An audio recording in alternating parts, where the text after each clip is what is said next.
గుంటూరు జిల్లా ప్రతిపాడు నియోజకవర్గం వైఎస్ఆర్ కాంగ్రెస్ పార్టీ అభ్యర్థి బాలసాని కిరణ్ కుమార్ బుధవారం నామినేషన్ పత్రాలను ప్రతిపాడు రిటర్నింగ్ ఆఫీసర్ కార్యాలయంలో రిటర్నింగ్ ఆఫీసర్కు అందజేశారు. కానీ విని ఎరుగని రీతిలో గుంటూరు స్వర్ణ భారత్ నగర్ నుంచి కార్లు బైక్లతో ర్యాలీగా జగనన్న నాయకత్వం వర్ధిల్లాలి, పత్తిపాడు గడ్డ బాలసాని అడ్డా అంటూ నినాదాలతో ప్రతిపాడు ప్రాంతం మార్మోగిపోయింది.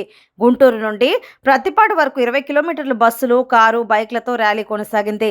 ప్రతిపాడులో వైఎస్ఆర్ కాంగ్రెస్ పార్టీ అభిమానులు, కార్యకర్తలు, నాయకులు సుమారు 500కు పైగా ట్రాక్టర్లతో బలరాని కిరణ్ కుమార్ నామినేషన్ కార్యక్రమానికి ఘన స్వాగతం పలికారు. ఈ సందర్భంగా కిరణ్ కుమార్ మాట్లాడారు.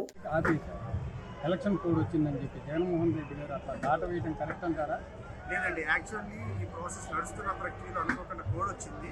ఇదైతే ప్రాసెస్లోనే ఉంది. 100% జర్నలిస్ట్ అందరికీ కూడా అవుట్ సైడ్స్ వస్తాయి, పక్క కన్ఫర్మ్.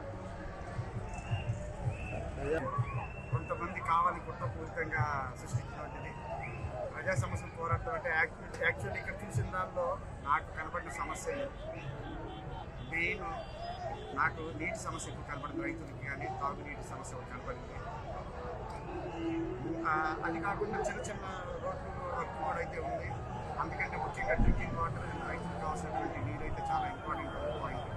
అలాగే ప్రతిపాడులో మోరోవర్ ప్రతిపాడు మొత్తానికి కూడా ఒక సూపర్ స్పెషాలిటీ హాస్పిటల్ అయితే చాలా చాలా అవసరం ఇస్తుంది. ఈ యొక్క డాక్టర్ నుంచి అవచ్చు, చుట్టుపక్కల గ్రామాల నుంచి కావచ్చు, చాలామంది కూడా జీజీహెచ్కి వెళ్ళడానికి సమయం ఎక్కువగా వెచ్చించిన వాళ్ళకి వచ్చి ఇబ్బందులు ఎదుర్కొంటున్నారు.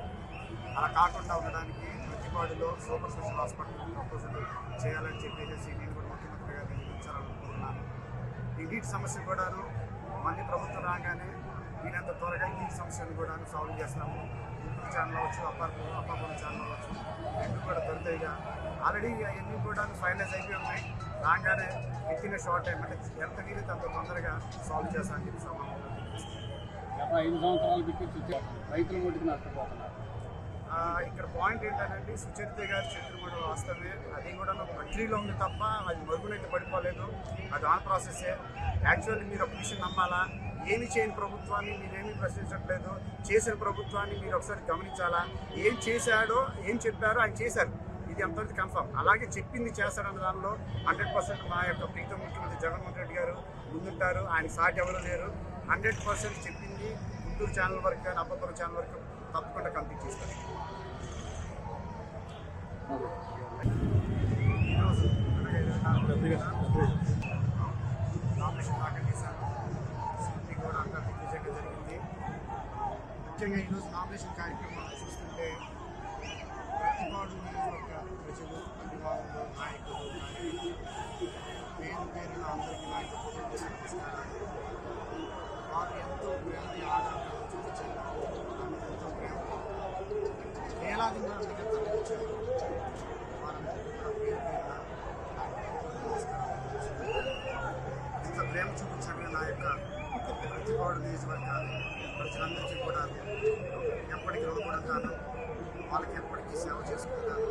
వాళ్ళకి ఏ సమయంలో అయినా సరే, ఆపద వచ్చినా సరే ఆ సమయంలో వారికి అండగా నిలబడతానని మీడియా ముఖ్యంగా తెలుపుకుంటున్నాను.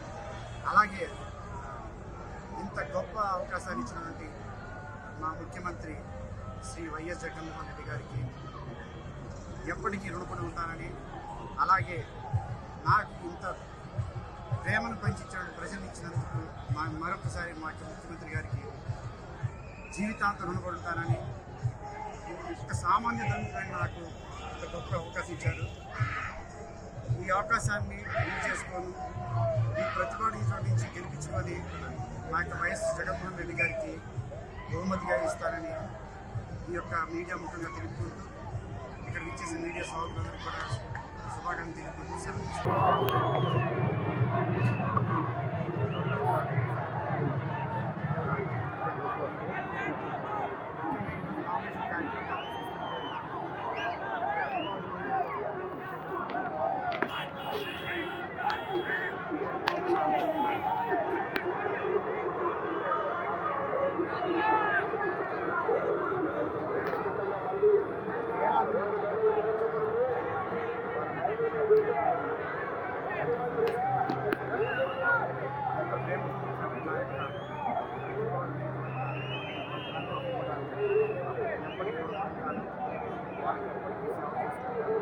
వాళ్ళు ఓడిపోయినా సరే నేను ఆమోదించాల్సిన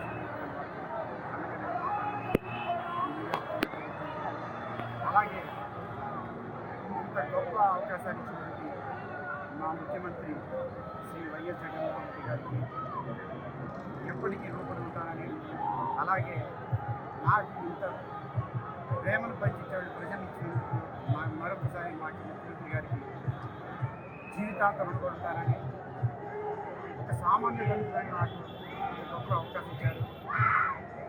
ఈ అవకాశాన్ని చేసుకొని ప్రతిపాదించి గెలిపించుకొని మా యొక్క వైఎస్ జగన్మోహన్ రెడ్డి గారికి బహుమతిగా ఇస్తానని ఈ యొక్క మీడియా ముఖ్యంగా తెలుపుతూ ఇక్కడ ఇచ్చేసిన మీడియా సోదరులకు కూడా శుభాకాంక్షలు తెలియజేస్తారు.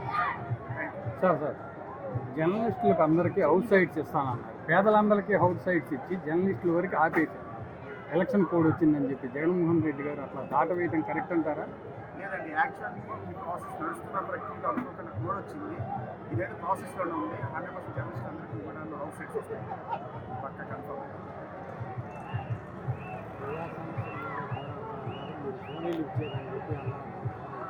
అది కొంతమంది కావాలని కుట్రపూరితంగా సృష్టించినటువంటిది. ప్రజా సమస్యల పోరాటం అంటే యాక్చువల్లీ ఇక్కడ చూసిన దానిలో నాకు కనబడిన సమస్య లేదు.